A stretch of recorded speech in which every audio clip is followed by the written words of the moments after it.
मैंने कहा दादाजी बताइए आप कौन सी बात बताना चाहते हैं। तो मेरे दादाजी कहते कि हमारे जमाने में जब हम रेल से सफर करते थे ना तो टीटी हमसे टिकट नहीं मांगता था। मैंने कहा दादाजी आपकी तो बड़ी पहुंच थी, फिर टिकट आपसे टीटी आपसे टिकट नहीं मांगता था। तो मेरे दादाजी ने कहा बेटा हमारी पहुंच नहीं थी, हमारे पीछे जो जैन शब्द लगा है ना उसे सुनकर टीटी यह सोचता था कि यह तो ईमानदार व्यक्ति है, इसके पास तो टिकट जरूर मौजूद होगा।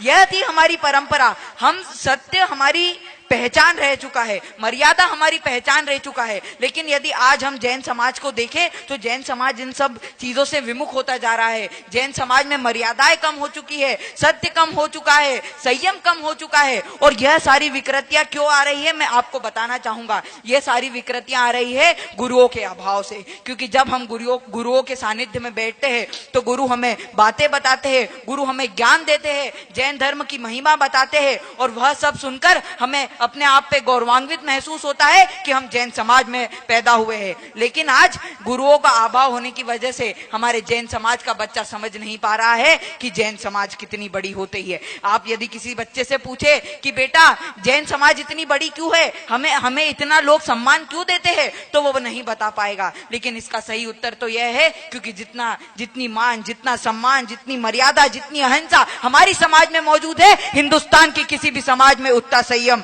मान, मर्यादा और सत्य मौजूद नहीं।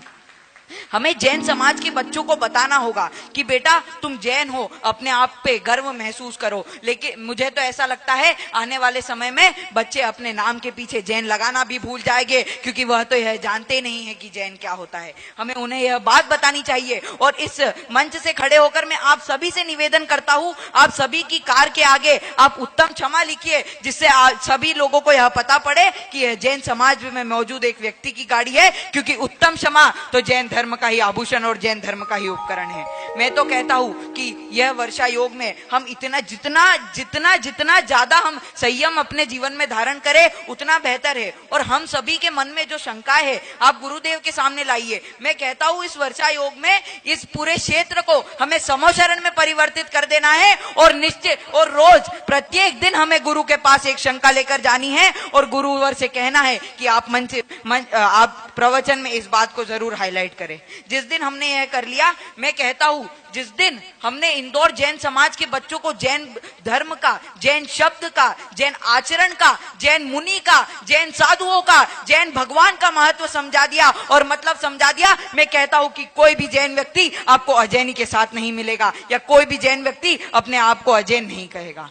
यह हो चुका है। मैं आश्चर्य होता है जब भी मैं अपने किसी दोस्त से कहता हूं कि भैया हम लोग आलू प्याज लहसुन नहीं खाते, तो आप थोड़ा सा हमसे मतलब आलू प्याज लहसुन शेयर मत करना।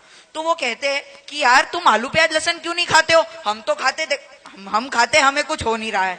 हम खाते, हमारे परीक्षा में अच्छे अंक आते, हम खाते, हमारी टीचर प्रशंसा करती है, हमें कोई बुरा तो हो नहीं रहा है। तो मैंने उन्हें बताया कि भैया जैन समाज का जो प्रथम उपकरण और जो प्रथम आभूषण है वह अहिंसा है, और हम अहिंसा को इतनी उत्कृष्ट बना देते हैं कि एक चींटी भी यदि हमारे पैर से मर जाती है तो हम उसके लिए पश्चाताप में उपवास कर देते हैं। एक चींटी यदि हमारे मुनिराज से मर जाती है तो मुनिराज 2 दिन तक उपवास करते हैं। यह हमारी मर्यादा रही है, यह हमारा संयम रहा है। लेकिन आज जैन समाज का प्रत्येक बच्चा आपको आलू प्याज और लहसुन खाता मिलेगा। इसका कारण क्या है? इसका भी यही कारण है कि हमारे जैन समाज में गुरुओं का अभाव होता जा रहा है। और गुरुओं का अभाव क्यों रहा है? क्योंकि हम लोग गुरुओं का चातुर्मास तो कराते हैं, उन्हें बड़े, जैसे आज हम देख रहे हैं इतना बड़ा महोत्सव बनाया जा रहा है, इतनी सारी जनता आई है, लेकिन हम गुरु के पास कभी शंका लेकर नहीं गए कि गुरुवर मेरे मन में ये शंका है, जरा आप इसका समाधान कीजिए। और जिस दिन जैन समाज के व्यक्ति ने, जैन समाज के बच्चे ने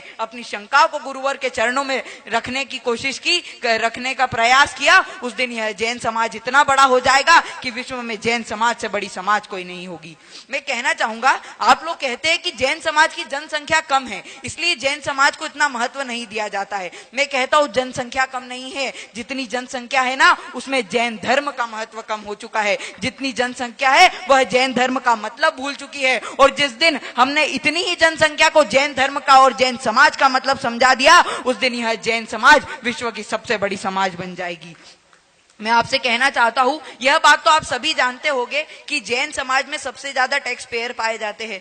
जितना भी टैक्स मतलब जितना भी सरकारी खजाना होता है उसमें ज्यादातर योगदान जैन समाज के लोगों का और जैन समाज के व्यक्तियों का होता है। इसका कारण क्या है? इसका यह कारण है कि हमारे बड़े बुजुर्गों ने हमारे मन में यह बात पहले से ही डाल दी है कि बेटा चोरी करने से बड़ा पाप कुछ नहीं होता। तो हम लोग तो कर चोरी करने को भी पाप मानते हैं, जो कि हिंदुस्तान में मुझे तो नहीं लगता पाप माना जाता है। जो व्यक्ति कर चोरी नहीं करता लोग उस पर हंसते हैं कि क्या सरकार को बेवकूफ नहीं बना पा रहा है, यह क्या संसार में जिएगा। लेकिन जैन समाज कर चोरी करने को भी इतना ही बड़ा अपराध समझता है जितने दूसरे अपराध होते हैं। मैं